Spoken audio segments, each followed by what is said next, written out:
একটি ছোট হাতি, নাম তার তিলু।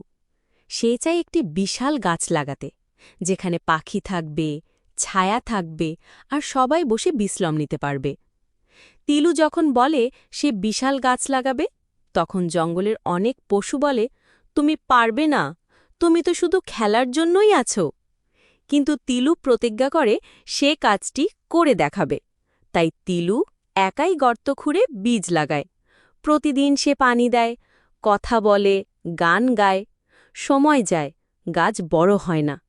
যখন অন্য সবাই বলে এটা বৃথা, তখনও তিলু প্রতিদিন যায়। সময় লাগে, বৃষ্টি হয়, ঝড় আসে, তবুও সে ছাড়ে না। অবশেষে একদিন ছোট্ট একটি চারা দেখা দেয়। তিলু আনন্দে লাফিয়ে পড়ে, চোখে অশ্রু।